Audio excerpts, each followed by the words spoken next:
Mi nombre es Joaquín Restrepo, yo soy escultor y artista visual. Yo arranqué a trabajar desde muy pequeño. Inicialmente convencí a Débora Arango de que me recibiera en su casa y de hecho pintamos juntos el último cuadro de ella. Luego convencí a David Mansur de que me recibiera en su taller y trabajé con él por 10 años y esto lo mezclé con la Universidad de los Andes. Que de todas formas yo soy un artista que comienza análogo, entonces todo arranca del dibujo y ya del dibujo se va traduciendo a escultura. Yo desde pequeño he sido muy curioso toda la vida y de hecho a mí me interesa mucho la idea de exprimir a las personas por información. Entonces más o menos la universidad era de 7 de la mañana a 5 de la tarde y luego llegaba a las 5 y media de la tarde al taller de David Mansur y nos quedábamos trabajando tipo 12, 1 de la mañana. Eso me dejaba más o menos entre las 2 y las 3, 3 y media para hacer trabajos de la universidad y madrugar muy temprano al otro día. Por un lado era una experiencia grandiosa porque estaba aprendiendo como el doble. Por un lado la Universidad de los Andes es completamente contemporánea y David Mansur es como una mezcla entre arte clásico y arte moderno, arte español. Entonces yo perdí una de esas materias de preantes para uno poder acabar, yo ni me acuerdo ahorita cómo se llaman. Entonces me metí a hacer una guerra increíble con toda la universidad y esa guerra al final la gané, pero son de esas guerras que tú dices son tan grandes que llamas demasiado la atención y aquí no me van a dejar acabar, yo más bien me retiro. Y mis papás de hecho cuando supieron todo me dijeron, y pues es que si a usted no lo quieren, ¿por qué no mejor se sale? Entonces yo me lo tomé a pecho, llamé y me retiré. Y ya cuando yo les dije casi les da un paro y yo dejé todo a un lado para dedicarme a aprender a dibujar y a esculpir, ¿sí? Entonces estaban como que estaba viviendo dos vidas paralelas y había que encontrar una forma de empezar a mezclar. Y yo empecé a buscar eso a través del escaneo digital. Y yo creo que de hecho YouTube cambió mucho el panorama porque yo me podía ya entrar a ver tutoriales en YouTube y aprender como a mí me gustaba aprender, que es alguien está hablando y uno entra a ver qué información puede sacar y uno saca. Poco a poco me fui metiendo en el trabajo, empecé a intentar aprender cómo modelar, primero modificando los escaneos de mis esculturas y aprendiendo cómo se podían llegar a escanear y como que los dos mundos se fueron mezclando. Y poco a poco me fui metiendo en ese mundo de ir viendo cómo se podían ver mis obras en el mundo virtual y las posibilidades, porque es que tú cuando estás en el mundo virtual tú puedes jugar con los errores tecnológicos, una pieza se entremezcla con otra y no importa, que son cosas que en el mundo físico tú no logras. A través de ese estar buscando crear como esos mundos virtuales, terminé haciendo una exposición virtual que de hecho la pandemia ayudó un montón porque yo tenía varios videos en México y en Estados Unidos ya todo armado y yo dije qué maravilla, esto agarró fuerza. Un amigo me sugirió que me dijo, si a ti te gusta todo eso virtual, ¿por qué de pronto no haces una exposición? Y me lancé a hacer la exposición virtual. Me hubiera gustado conocer todo el tema de los NFTs cuando eso, pero la verdad por más que yo estaba investigando no he encontrado. La sigla NFT cuando uno la explica se pone peor, que es un token no fungible. Entonces, por token es como un objeto que no está como controlado por así como por los cursos normales de gobierno, es como una especie de moneda, pero que no está controlada por nadie. Pero sí que es una cosa que no se consume. Cuando tú tienes algo y lo tocas mucho se va deshaciendo hasta que no queda. En cambio este es un token al que no le va a pasar nada. Y ellos pueden ser lo que uno quiera. Realmente es cualquier archivo. Y es un archivo que tú unes a lo que llaman el blockchain.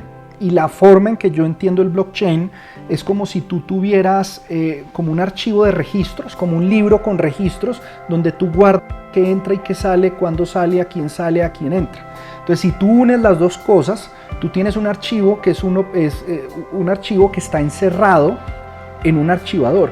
Entonces si yo como Joaquín Restrepo publico un NFT, pasan varias cosas. Uno, eso queda unido a mí como persona y se puede rastrear a mí como persona. Y dos, yo se lo puedo pasar a alguien más. Esa otra persona queda el registro de quién lo recibió y de dónde vino.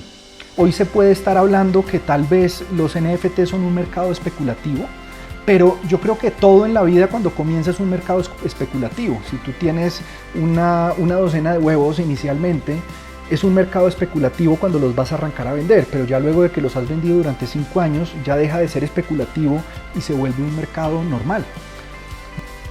Entonces, cuando uno arranca, uno tiene el archivo 3D y ya luego esto viene con este filamento que es un filamento pues de PLA y se pueden sacar estas piezas completas. Esta fue la primera práctica del retrato del rostro de Belisario. Yo creo que la otra implicación compleja de los NFTs es que quitan al intermediario. Lo que son las galerías y los intermediarios desaparecen, o al menos todavía no han entendido cómo entrar.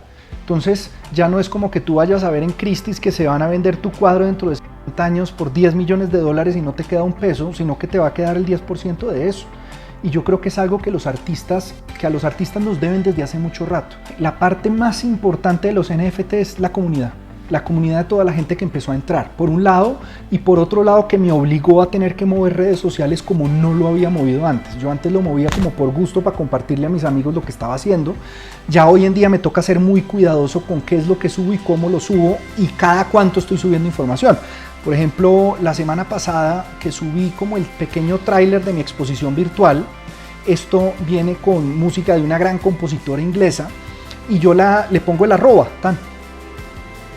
2 horas después está el retweet interno, me encanta, me fascina lo que hiciste, y empezamos a hablar de tú a tú, y yo le digo, yo te admiro y me encanta escuchar tu música cuando trabajo, ¿por qué no hacemos algo? Y ella me dice, pues yo feliz de que hagamos algo, y yo pues vamos pensando cómo hacer algo virtual, y entonces tú empiezas a ver cómo el engranaje se empieza a mover. Cuando uno está investigando, uno no lo entiende, pero cuando tú ya te toca sacar dinero de tu cuenta, volverlo Ethereum, y el Ethereum volverlo una pieza, porque es costoso subir piezas a NFT, o sea, estamos hablando costoso es desde 80 hasta $200 para tú volver algo un NFT, y luego para volverlo en lista son otros $200 más, entonces ya tú estás hablando de una inversión inicial de $400, en ese punto ya tú decides qué quieres hacer con ella, tú la puedes mover a otra billetera, la puedes mover a otra plataforma o la puedes enlistar. En el caso de Foundation ellos te cobran casi lo mismo que te vale crear el NFT, es lo que te vale enlistar. Digamos que lo bueno que tiene Foundation es que tú enlistas una sola vez y tu pieza queda con la cantidad de dinero que tú quieres cobrar abierta de por vida. La pieza solamente va a arrancar a subir subasta en el momento que alguien pone la primera puja. Hay un artista que se hace llamar Beeple en internet, y él arrancó a hacer una obra diaria y llevaba 13 años haciendo una obra, estamos hablando de 4.000 y pico de piezas.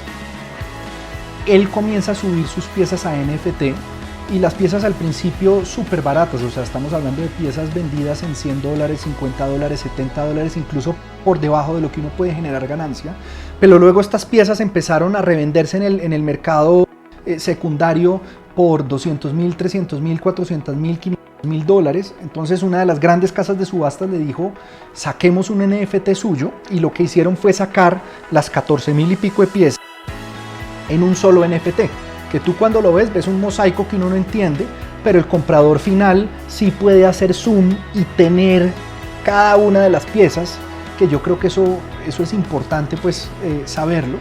Él sale a la casa de subastas y se vende por $50 millones. Entonces tú decías, ¿será que ya estoy tarde y ya no se puede hacer nada o qué hago? Yo dije, pues mejor tarde que nunca, y arranquemos así sea. Y la semana pasada quedé muy contento, la verdad, porque de las 3 primeras piezas que comencé a subir de ensayo, una de ellas se vendió, y se vendió muy bien además. O sea, normalmente yo tengo mis dibujos de pequeño formato que vendo por $1.300, y esta pieza se vendió por $1.700 y era una pieza de arte digital. Entonces sí te genera una cantidad de preguntas. Ahí hay una respuesta que es un poquito loca, pero yo la veo muy, muy factible. Elon Musk está haciendo un esfuerzo gigantesco por llevar a los seres humanos a la luna y ver cómo podemos colonizar otros planetas. Yo creo que el arte que nos vamos a llevar a otros planetas van a ser NFT.